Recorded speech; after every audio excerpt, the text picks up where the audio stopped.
Meus irmãos, está conosco o reverendo Ronaldo Lidório, que falará da parte do Senhor aos nossos corações nesses dias, hoje, amanhã, domingo, manhã e noite. É uma alegria recebê-lo aqui. Opa, está de cá? Ronaldo, eu estava lembrando que quando eu era recém-convertido, aos 19 anos, nos encontrávamos na casa da irmã dele, lá no Gama, quando ele vinha de férias do seminário, para a gente poder orar. Um grupo de jovens que se reunia para orar. Bons tempos aquele. Bons tempos. Hoje já casados, com filhos. Isso, ainda jovens. Ainda jovens, pastores. Mas alegria. Vamos orar com o nosso querido irmão. Pai, obrigado. Obrigado porque o Senhor separou esse tempo, na Tua soberania e graça, para falar ao nosso coração.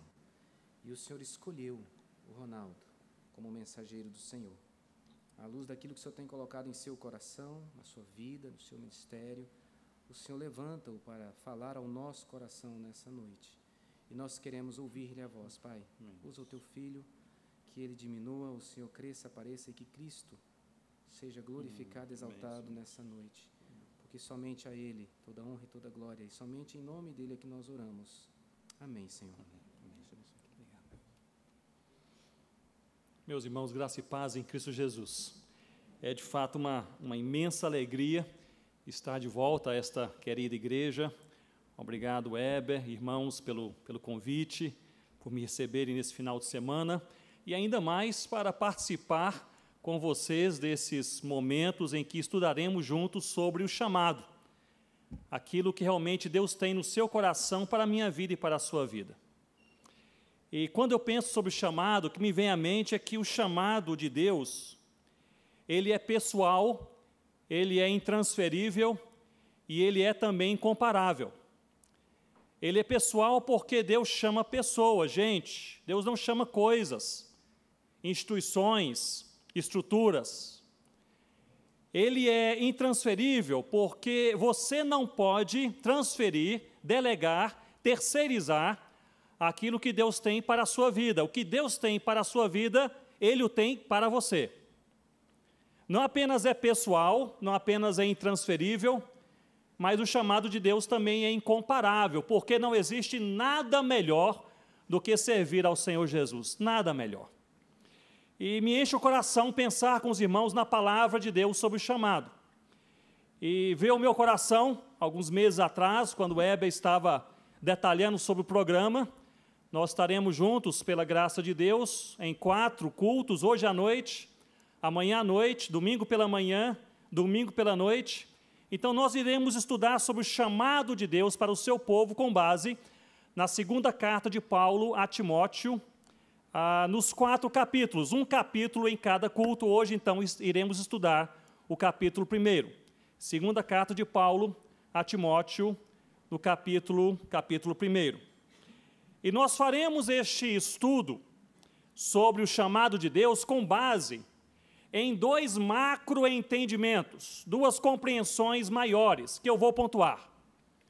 A primeira compreensão, e preste bem atenção nisto, é que todo aquele que é salvo em Cristo é chamado por Deus. Todos os salvos em Cristo são chamados por Deus.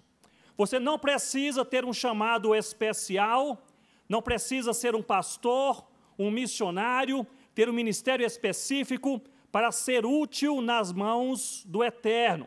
Se você é salvo no Senhor Jesus, você é chamado por Deus. Você é chamado por Deus para a palavra, para a oração, para a santidade, para a adoração, para a comunhão, para as boas obras e para a pregação do Evangelho do Senhor Jesus. Portanto, se você é salvo do Senhor Jesus, ou seja, se você ama e segue o Senhor Jesus, você é chamado por Deus. Esta é uma das 2 macro-verdades quando nós olhamos para o conceito bíblico de chamado. A segunda verdade é complementar a primeira. É verdade que todos os salvos são chamados por Deus. Mas a outra verdade é que no meio de todos, Deus também chama alguns para ministérios específicos. Em Efésios capítulo 4, versículo 11, nós lemos que o Senhor Jesus, no meio de toda a igreja, chamou alguns para serem apóstolos, profetas, evangelistas, pastores mestres. Ou seja, são duas verdades que estão aqui casadas. Deus chama todos para serem sal da terra e luz do mundo, e Deus chama alguns para poderem fazer duas coisas. E se nós pudéssemos ler Efésios capítulo 4, iremos perceber essas duas coisas. Em primeiro lugar, para que a igreja seja edificada. Em segundo lugar, para que o evangelho se espalhe por toda a terra. Então, se você é salvo no Senhor Jesus, você é chamado por Deus. No meio de todos chamados por Deus, Ele também pode chamar alguns para trabalhos específicos. Abra comigo a sua Bíblia, por favor, em 2 Timóteo, capítulo 1. Nós iremos ler do versículo 1 ao versículo 10, nesta noite, e pensarmos nessa primeira direção bíblica, com base neste livro, nesta carta, quanto ao chamado de Deus.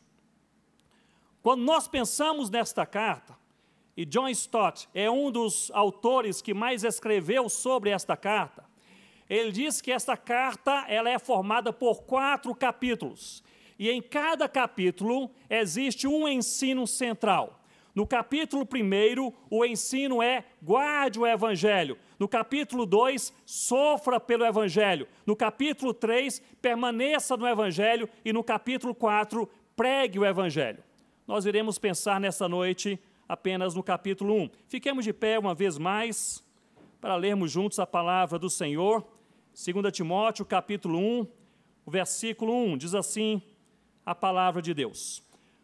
Paulo, apóstolo de Cristo Jesus, pela vontade de Deus, de conformidade com a promessa da vida que está em Cristo Jesus. Ao amado filho Timóteo, graça, misericórdia e paz, da parte de Deus Pai e de Cristo Jesus, nosso Senhor.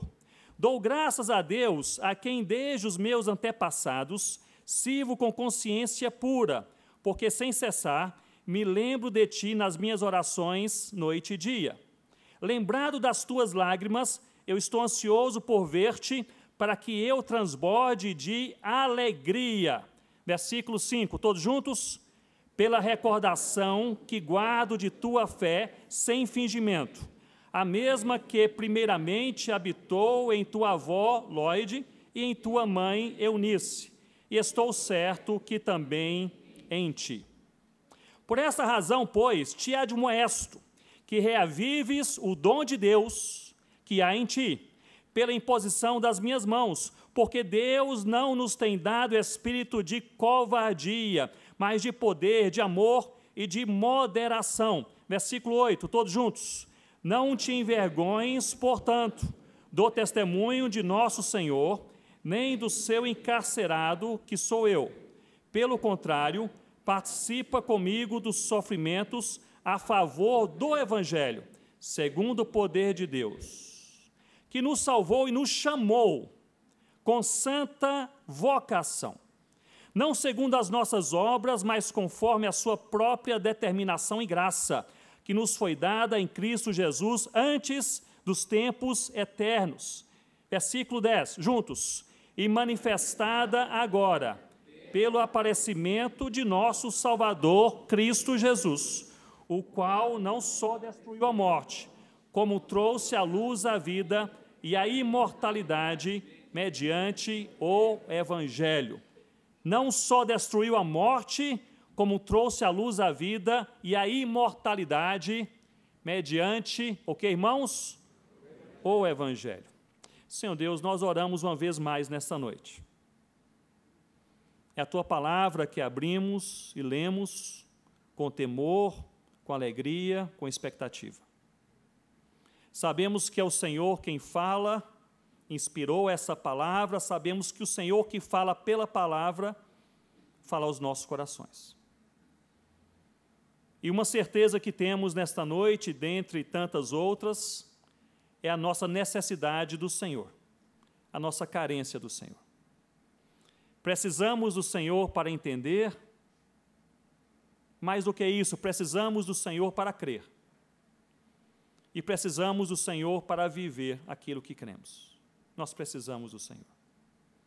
olhamos para o chamado, não é chamado de homens, da igreja, de pastores, missionários, é chamado do Senhor.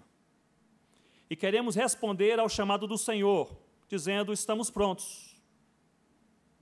Queremos responder ao chamado do Senhor, dizendo, desejamos servir ao Cordeiro Jesus. Mas para isso também precisamos do Senhor. Que o Senhor mesmo possa mexer com o nosso coração nesta noite, naquilo que nós precisamos. Tanto naquela área que nós sabemos que precisa de mudança, quebrantamento, transformação, como nas áreas que nós desconhecemos. Mas a nossa oração é esta, que o Senhor se agrade de nos chamar e de nos usar para a Tua glória e para o Teu louvor, em nome do Senhor Jesus. Amém, ó Deus. Pode se sentar, irmãos, com as suas Bíblias abertas comigo nesse texto.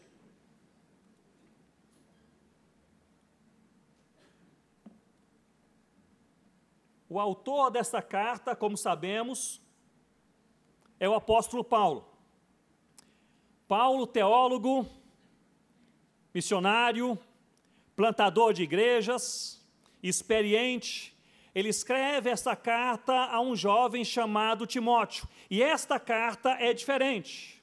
Esta carta é a última carta que Paulo escreveria. Paulo se encontra aqui, ao escrever esta carta, em uma prisão romana, na cidade de Roma.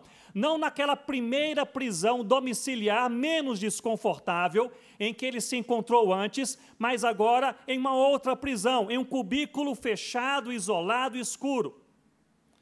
Eusébio, na sua história eclesiástica, ele diz que essa prisão, na qual Paulo se encontrava, era um escuro calabouço subterrâneo, com um buraco no teto para a entrada de luz e de ar.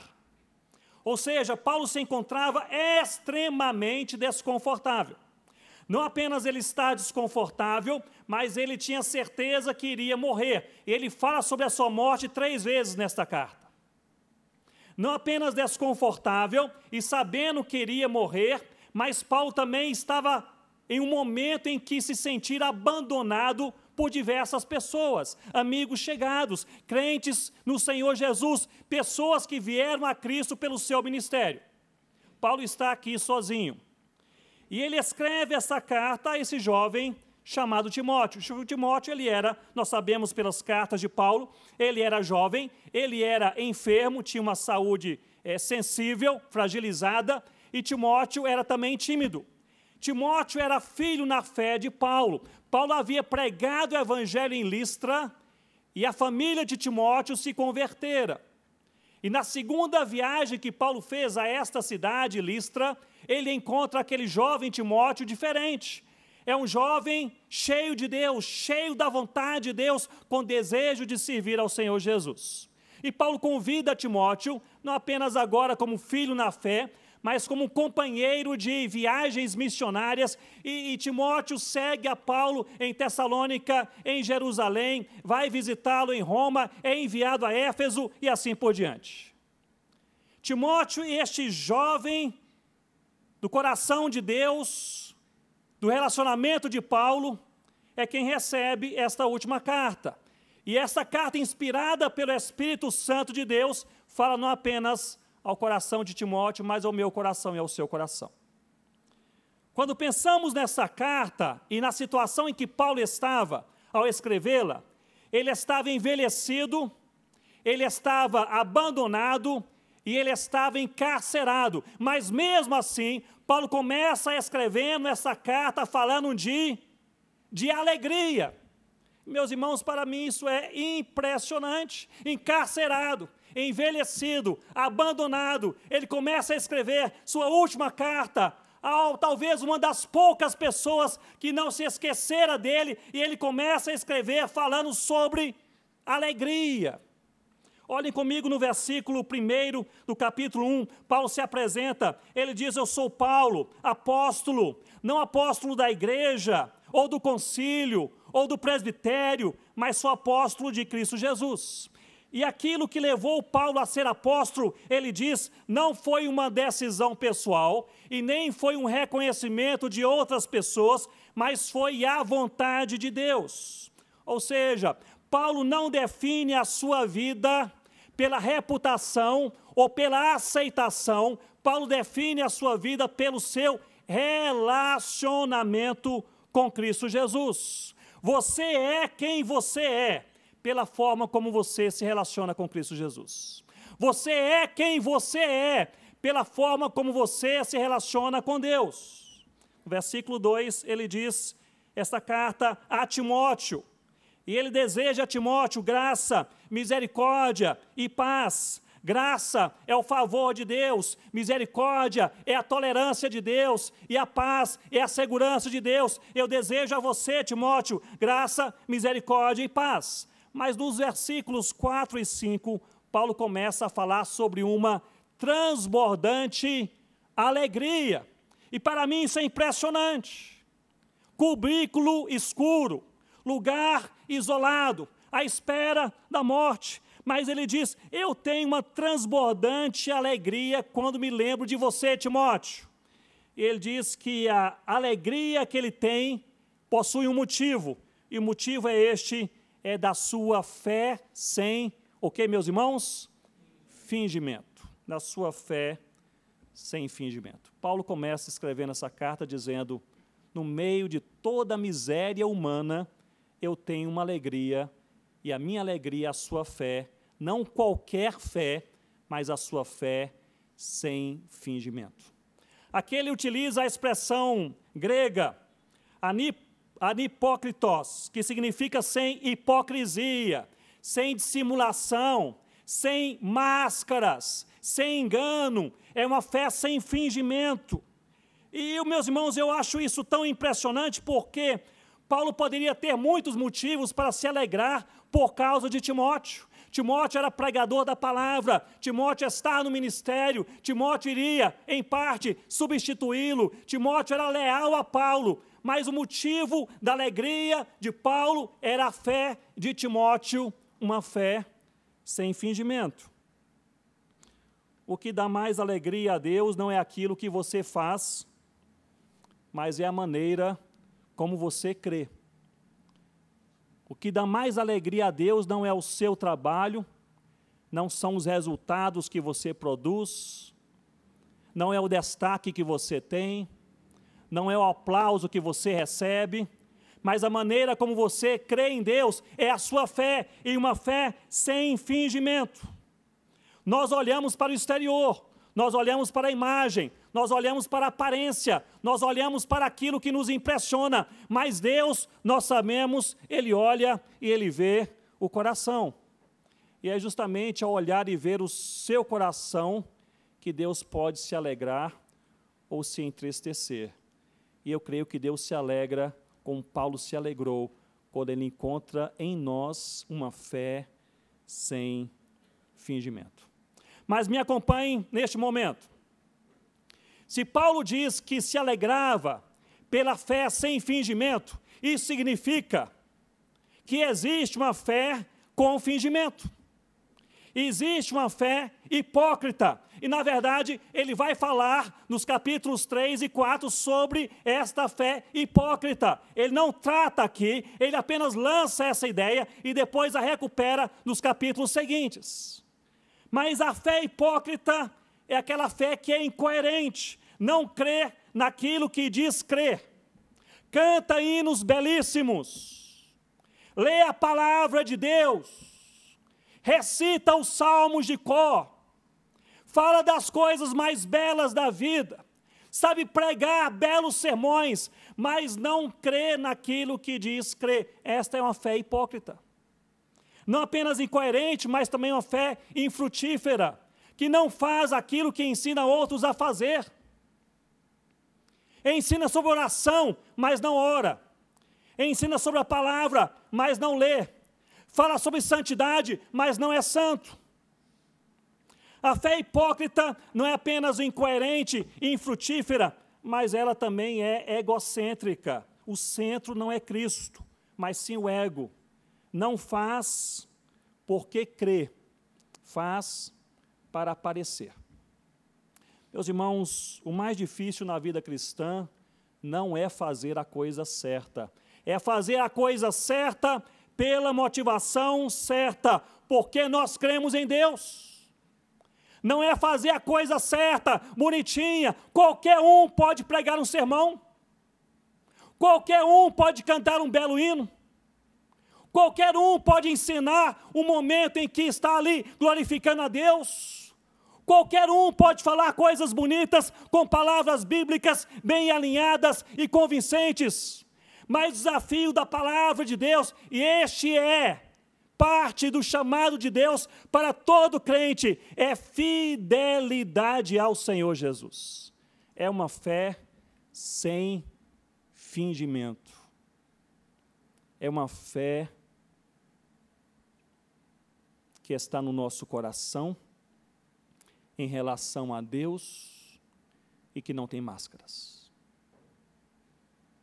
Quando nós falamos aquilo que de fato cremos, quando procuramos fazer aquilo que de fato ensinamos, quando procuramos ser aquilo que de fato pregamos, uma fé sem fingimento. Eu gosto muito dos escritos de William Davidson. Ele fala em um de seus livros a respeito da reputação e do caráter. E sempre que eu falo sobre este assunto, me vem esta citação em minha mente. Ele diz que a reputação é o que os homens dizem de você, mas o caráter é quem você verdadeiramente é. Ele diz que a reputação é a sua fotografia, mas o caráter é a sua face verdadeira. Ele diz que a reputação fará de você rico ou pobre, mas o caráter fará de você feliz ou infeliz. E ele vai além. Ele diz que a reputação é o que os homens falam de você no dia do seu funeral, mas caráter é o que os anjos falam de você perante o trono de Deus. Ou seja, é como está o seu coração. Olhe bem para mim nesse momento e pense na presença de Deus. Como está o seu coração na presença de Deus nesta noite? Como está a sua fé? É uma fé sem fingimento? Ou é uma fé hipócrita? É uma fé que cultua a Deus com alegria de coração, porque crê em Deus, porque busca sinceramente ser e fazer aquilo que crê, que canta e que prega. Uma fé que agrada a Deus é uma fé sem hipocrisia. Paulo ele fala nesse capítulo sobre uma alegria, um ensino e um desafio. Uma alegria, nós vimos, a fé sem fingimento. Um ensino, a partir do versículo 8, aliás, a partir do versículo 5, ele começa a nos falar sobre este ensino central. E o ensino é este: reavive seu compromisso com Deus. Versículo 5, visto que a sua fé é verdadeira, ou seja, não fingida. Versículo 6, reavive o dom de Deus que há em ti. Paulo está falando aqui sobre aquele desejo de nós servirmos ao Senhor Jesus. Certamente falando a Timóteo também sobre o seu ministério específico, embasado na convicção e desejo de servir ao Senhor Jesus. Mas me acompanhe, Paulo está dizendo aqui a Timóteo, meus irmãos, reavive o dom de Deus que há em ti, Timóteo. Mas nós conhecemos Timóteo pelas cartas de Paulo e pelo livro de Atos. Timóteo era um jovem crente sério. Timóteo era um rapaz maduro na fé. Timóteo não estava desviado. Timóteo seguia a Deus. Timóteo tinha a palavra de Deus em seu coração. E mesmo assim, Paulo diz, reavive o seu compromisso com Deus. Mas qual era o perigo que Paulo percebia na vida de Timóteo? Eu creio que ele fala sobre esse perigo no versículo 7, e ele diz, porque Deus não nos tem dado espírito de covardia, mas de poder, de amor e de moderação. No caso de Timóteo, no momento que ele vivia, essa covardia poderia ser consequência da perseguição cristã. Era perigoso ser cristão naquela época, os cristãos estavam sendo exterminados, os cristãos estavam sendo perseguidos e encarcerados. Mas não apenas pela perseguição, mas pelo constrangimento de ser preso ou de visitar um cristão na cadeia. Nós sabemos que ainda é perigoso ser cristão em boa parte do mundo hoje. Em muitos países e regiões, o fato de você ser cristão pode ser motivo de você ser encarcerado, perseguido, expulso e até mesmo morto.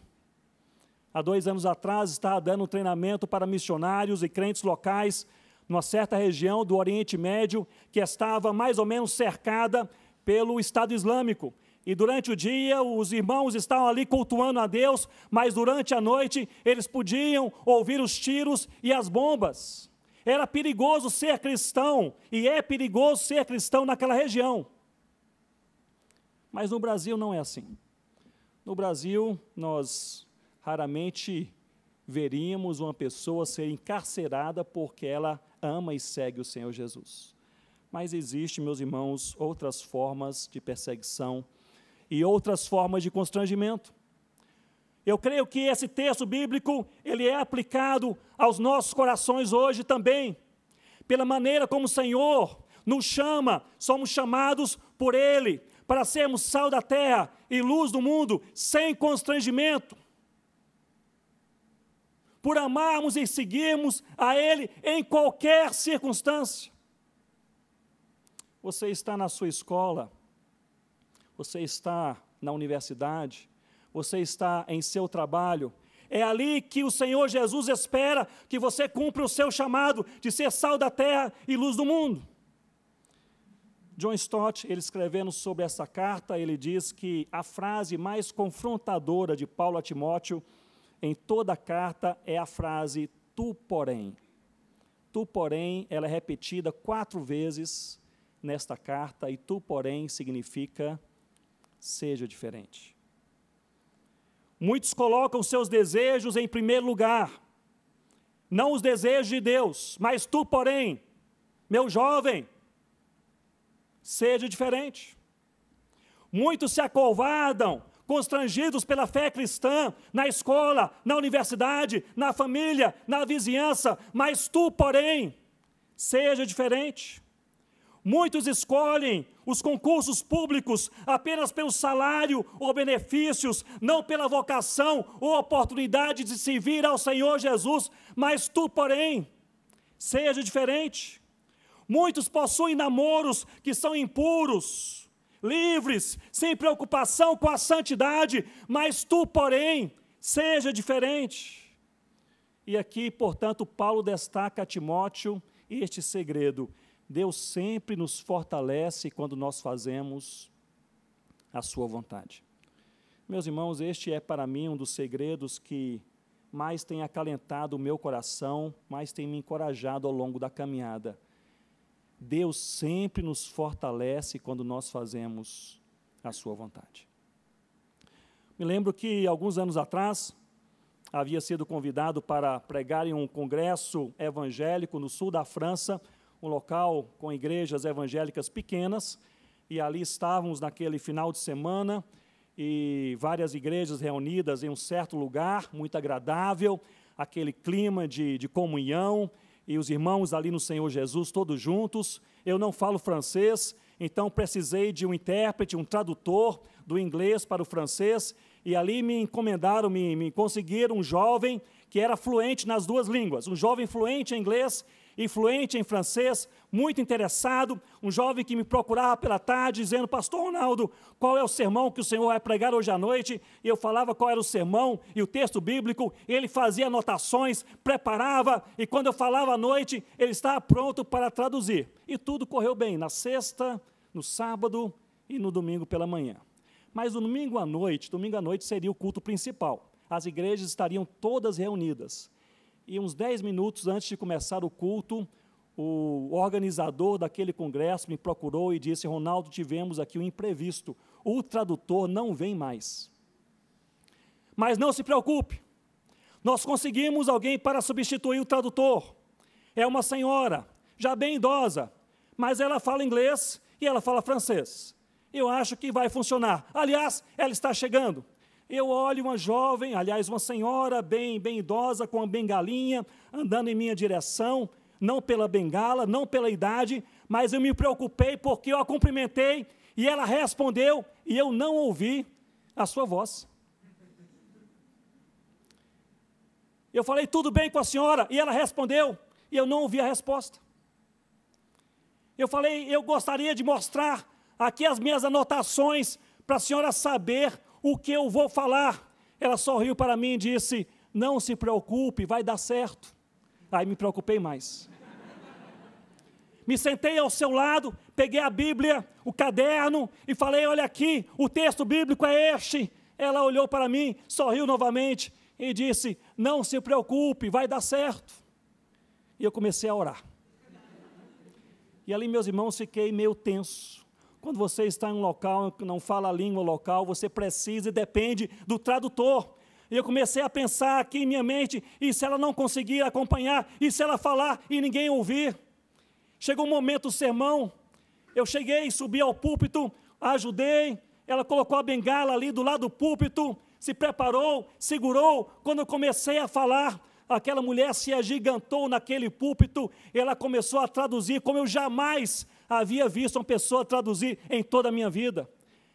Não apenas de maneira precisa, na mesma métrica, no mesmo tom, mas até no final da mensagem, quando a gente se empolga e fala mais rápido, eu terminava a frase e ela terminava a frase comigo. Um negócio assim diferente. Depois que eu terminei a pregação, me sentei ao lado daquela senhora, agradeci, e ela me disse uma frase que eu jamais vou me esquecer. Ela disse, Ronaldo, Deus sempre nos fortalece quando fazemos a sua vontade. A questão não é a nossa força, é a vontade de Deus. Não é a sua habilidade, não é a sua capacidade, não é a porta aberta ou fechada, não é o dinheiro que você tem ou que falta. A questão é a vontade de Deus. Se Deus está colocando no seu coração para você ser uma bênção na sua escola, na sua universidade, no seu condomínio, na sua rua, na sua família, entre amigos e até inimigos, você deu o passo da força do Senhor Jesus, porque Ele sempre nos fortalece quando fazemos a sua vontade. Uma alegria, fé sem fingimento. Um ensino, reavive o seu compromisso com Deus. E um desafio, suporte os sofrimentos. Versículo 8, acompanhe comigo. No versículo 8, Paulo diz a Timóteo, não te envergonhes. Isso é sério, meus irmãos. Não te envergonhes, portanto, do testemunho do nosso Senhor, nem do seu encarcerado que sou eu. Pelo contrário, participa comigo dos sofrimentos. Na NVI diz, suporta os sofrimentos a favor do Evangelho segundo o poder de Deus. Ou seja, Paulo está dizendo a Timóteo, não é fácil ser crente.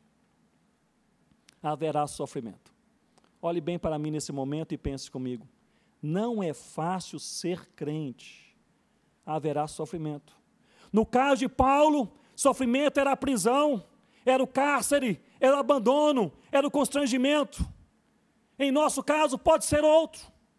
Mas há duas verdades maiores com respeito à nossa caminhada cristã em relação ao sofrimento que nós precisamos manter em nossa mente e nosso coração. Duas verdades marcadas pelo Senhor Jesus. A primeira verdade é esta, que não é fácil trilhar o caminho da fé. Não é fácil. Não é fácil ser cristão. Não é fácil ser santo. Não é fácil declarar a fé àqueles que fazem chacota e riem de você na escola. Não é fácil ter uma vida reta quando todos te convidam a fazer uma coisa diferente. Não é fácil trilhar o caminho da fé. Esta é uma verdade marcada pelo Senhor Jesus. Mas a segunda verdade, complementar a esta, é a seguinte: nós nunca estaremos sozinhos desse caminho. Nunca estaremos sozinhos. Não é fácil, mas nós estamos com Jesus. Não é fácil, mas Ele está conosco. Não é fácil, mas Ele nos acompanha todos os dias até a consumação do século. Nós não estamos sozinhos. Talvez alguns irmãos ou irmãs aqui nessa noite estejam nesse momento que não é fácil. Estejam numa luta pessoal que não é fácil. Estejam numa situação em casa do próprio coração, dos relacionamentos pessoais, da busca pela santidade, questões ligadas à fé que não são fáceis. Mas eu gostaria de falar com você uma coisa nessa noite. A palavra de Deus é belíssima, não esconde nada. Ela não está dizendo, olhe, Timóteo, a vida cristã será um mar de rosas. Não está dizendo. Olha, Timóteo, se você seguir o Senhor Jesus, tudo vai dar certo. Olha, Timóteo, se você for um jovem puro, todo mundo vai gostar de você. Paulo não está dizendo nada disso, porque a palavra de Deus é verdadeira. Ela está dizendo, não te envergonhes, porque não é fácil. Suporta o sofrimento, porque não é fácil. Aguenta a pressão, porque não é fácil. Não é fácil, mas você jamais estará sozinho. Jesus cuida de você. Talvez você esteja nesse momento em que não é fácil. Mas saiba, você jamais estará sozinho em nenhum momento da sua vida. O Deus Todo-Poderoso, Criador de todas as coisas, Senhor do universo, detentor de todo o poder, Ele está conosco todos os dias. Diga comigo, todos os dias. Ele está conosco todos os dias, até a consumação do século. Se nós crêssemos nisto verdadeiramente, a gente crê um pouco. A gente crê, talvez, numa fé, numa dimensão bem menor do que um grão de mostarda, algo bem pequenininho, mas se nós crêssemos o suficiente, nós dormiríamos bem todos os dias da nossa vida, porque Deus cuida de nós.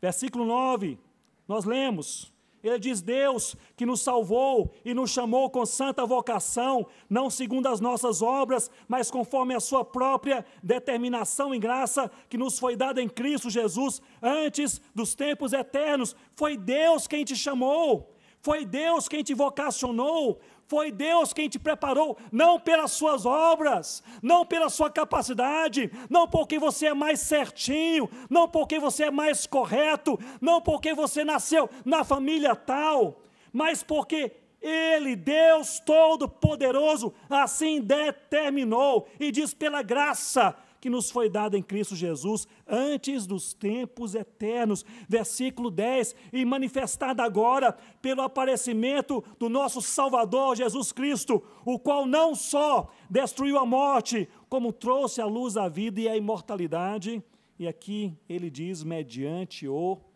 Evangelho. Preste bem atenção nisso, porque nesses dias nós iremos pensar bastante sobre o Evangelho, que é o centro desta carta. O Evangelho é o plano de Deus, para o povo de Deus, viver a vida que tem para a glória de Deus. O Evangelho é o plano de Deus, para nós aguentarmos a pressão, mesmo no dia mau. O Evangelho é o plano de Deus, para você continuar crente na fé que você tem, apesar dos problemas que estão abafando e pressionando o seu coração dia a dia. O Evangelho é o plano de Deus. No versículo 12, o apóstolo Paulo resume todas estas coisas em um só verso. Ele diz, e por isto, ou seja, depois de vermos estas coisas, e por isto, ele diz, estou sofrendo estas coisas. Ele está preso, constrangido e abandonado. Todavia, não me envergonho. Ele está dizendo a Timóteo, não te envergonhes. Mas agora ele declara, eu não me envergonho. Por que ele não se envergonha, meus irmãos? O motivo, porque sei em quem tenho crido. O motivo é a fé.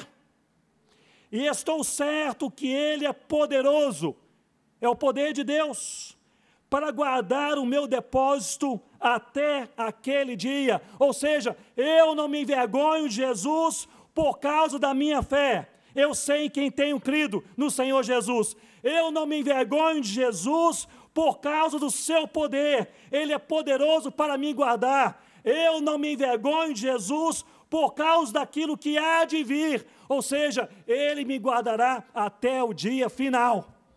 Eu não me envergonho. Paulo está dizendo, não te envergonhes.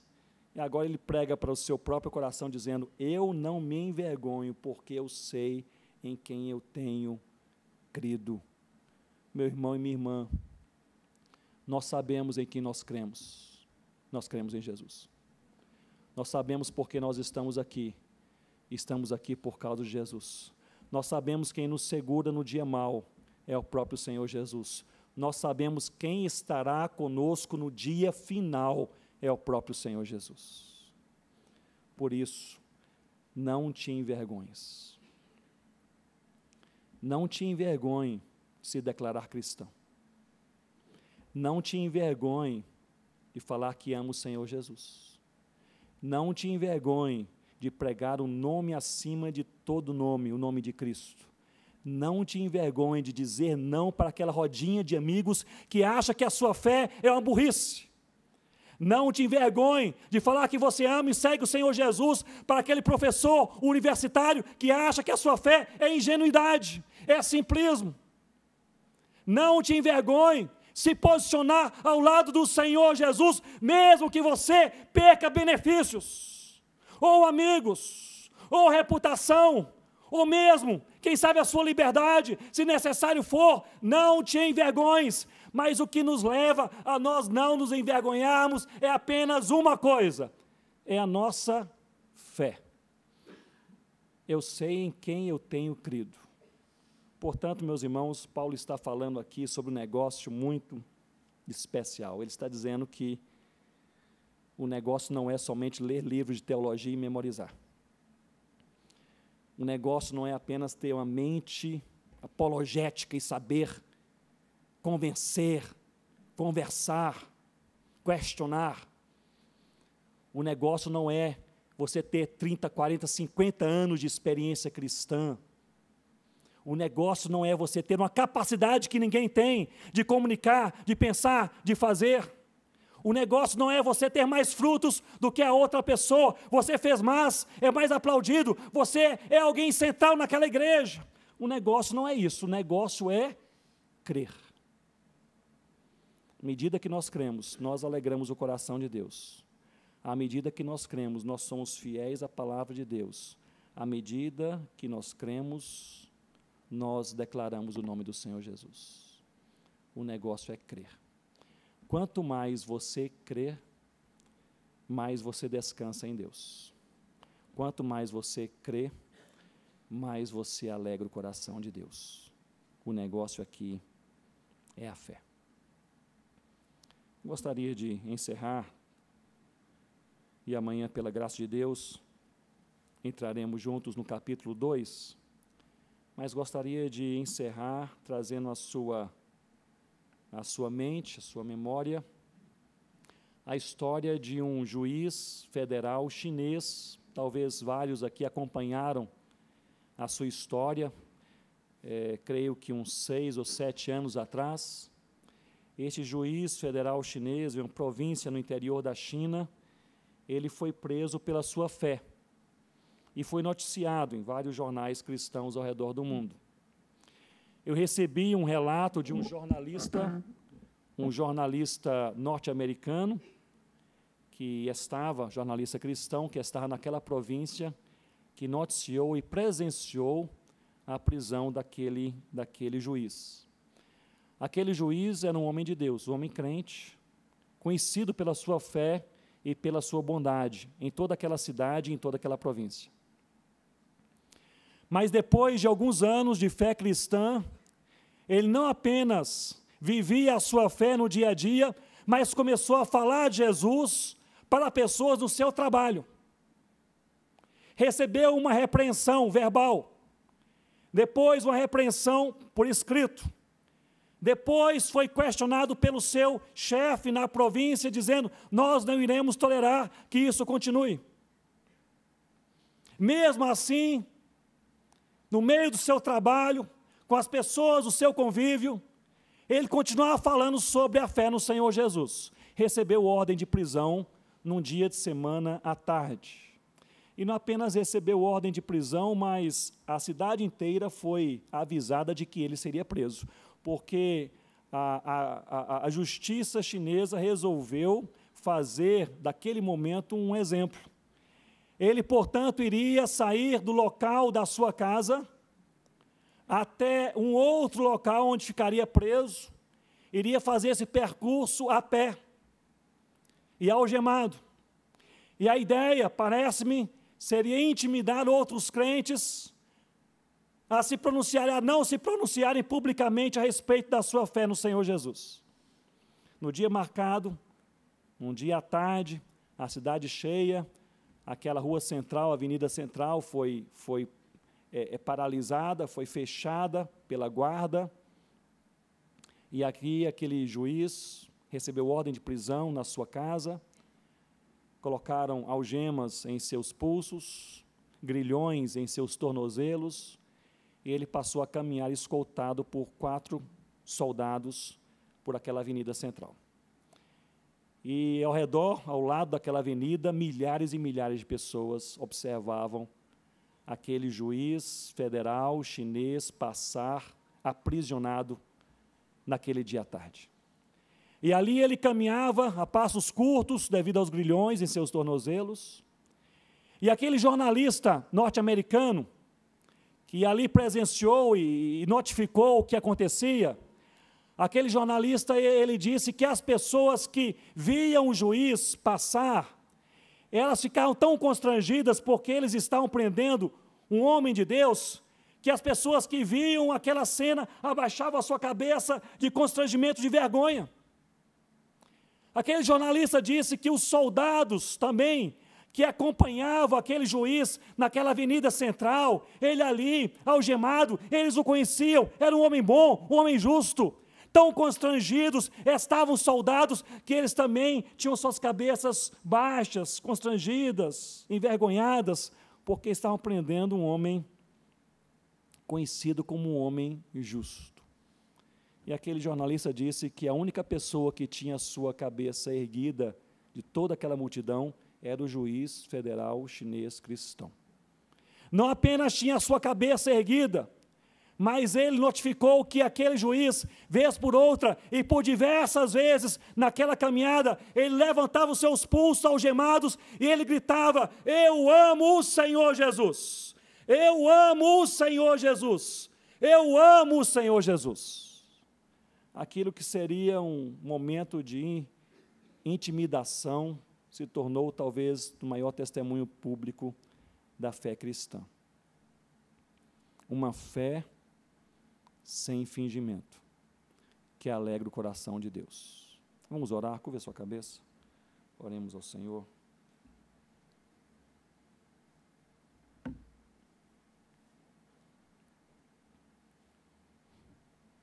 Deus, nós queremos de coração servir ao Senhor Jesus com tudo que somos e com tudo que nós temos.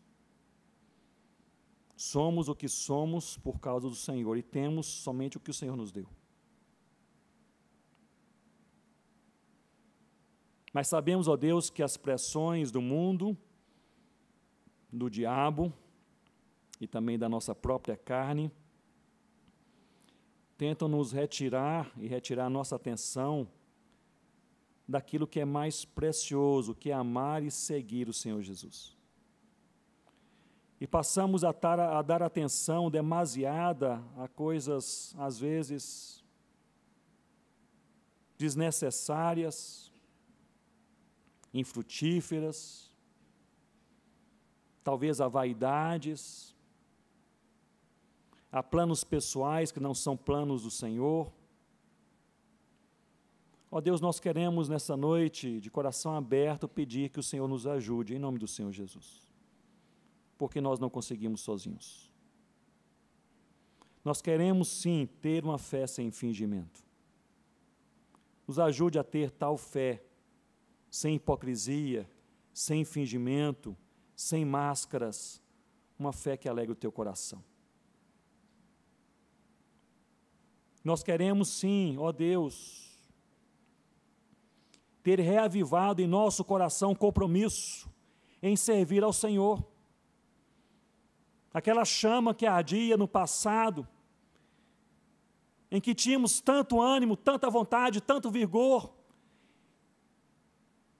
desejo de servir ao Senhor Jesus, mas agora tão ocupados muitas vezes correndo atrás do vento, cuidamos muito mais de nós mesmos do que nas coisas do alto. Pedimos perdão por isso. E sabemos que nós não podemos reviver essa chama, nós não podemos reacendê-la, mas sabemos que o Senhor assim pode. Nós olhamos para esses juniores, adolescentes, para os jovens, para os adultos, para os idosos. Ó Deus, nós olhamos para as nossas vidas e sabemos disto. Se o Senhor reacender essa chama, algo novo vai acontecer. Reacenda a chama do nosso coração, desejo profundo de seguir e servir ao Senhor Jesus. Nos ajude, Senhor Deus, a pensarmos mais no Evangelho do que pensamos em nós, mais no Evangelho do que pensamos em um celular novo, mais no Evangelho do que pensamos num vestido de final de ano, mais no Evangelho do que pensamos em um concurso, mais no Evangelho. Nós desejamos uma fé sem fingimento, nós desejamos uma chama nova em nosso coração, nós desejamos, ó Deus, que o Senhor também nos ajude no meio do sofrimento. Sabemos que não é fácil ser cristão. Cada um enfrenta uma pressão diferente, de um lugar diferente. Alguns aqui, talvez nessa noite, enfrentem pressões da própria família, questionamentos, brincadeiras, chacotas, porque são do Senhor Jesus. Outros talvez enfrentem pressões dos grupos sociais, dos grupos de amigos, da escola, da universidade. Talvez outras pressões sejam mais internas, do próprio coração, da própria dúvida, da própria inclinação da carne para o pecado. Talvez hajam pressões que sejam diretamente do diabo. Mas nós pedimos ao Senhor, nos ajude, ó Deus, a sermos fiéis no meio da provação. Quando o dia mau chegar, queremos continuar crentes, olhando para o alto e dizendo, louvado seja o nome do Senhor Jesus. E termino essa oração, ó Deus, com ações de graças. Porque no meio de tantas verdades e desafios e pressões e possíveis sofrimentos, nós temos essa certeza, nós jamais estaremos sozinhos. O Senhor esteve conosco ontem, está hoje. Amanhã não será diferente. Portanto, nos ensina também a descansar no Senhor Jesus. É a nossa oração em nome do Senhor Jesus. Amém, ó Deus.